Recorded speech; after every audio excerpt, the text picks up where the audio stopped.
जय भगवत गीता जी की।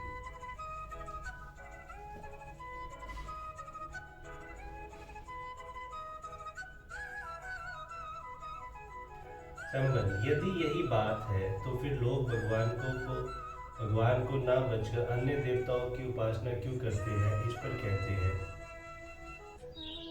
कांडश्यंत कर्मा न सिद्धि यजंत एह देवता क्षिप्रम ही मनुष्य लोके सजी प्रवृत्ति कर्म जा। इस मनुष्य लोक में कर्मों के फल को चाहने वाले लोग देवताओं को पूजन किया करते हैं, क्योंकि उनके कर्मों से उत्पन्न होने वाली सिद्धि श्रित मिल जाती है। इस मनुष्य लोक का क्या अभिप्राय है? यज्ञादि कर्मों द्वारा इंद्र आदि देवताओं की उपासना करने का अधिकार मनुष्य योनि में ही है, अन्य योनियों में नहीं।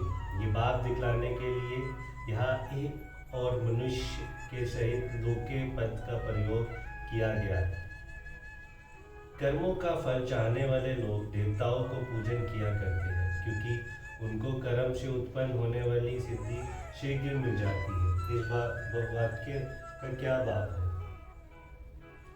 इससे भगवान ने यह बात दिखलाया है कि जिनकी संसारिक भोगों में आस्तिक है, जो अपने किए हुए कर्मों का फल स्त्री पुरुष पुत्र धन मकान या मान बढ़ाई के रूप में प्राप्त करना चाहते हैं, उनका विवेक ज्ञान नाना प्रकार की भोगों वासनाओं से ढका रहने के कारण वे मेरी उपासना न करके कामना पूर्ति के लिए इंद्रादि देवताओं की ही उपासना किया करते हैं, क्योंकि उन देवताओं का पूजन करने वालों को उनके कर्मों का फल तुरंत मिल जाता है।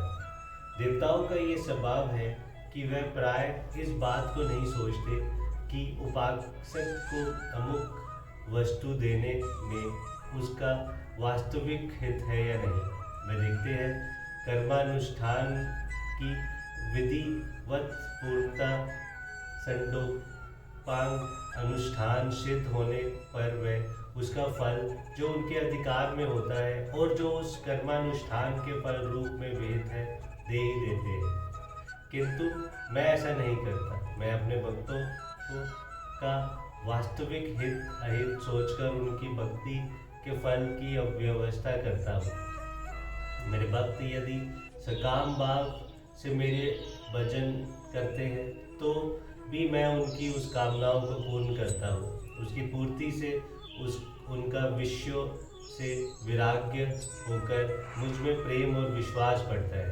अतएव संसारिक मनुष्य को मेरी भक्ति का फल शीघ्र मिलता हुए नहीं दिखता, और इसलिए वह मंद बुद्धि मनुष्य कर्मों का फल शीघ्र प्राप्त करने की इच्छा अन्य देवताओं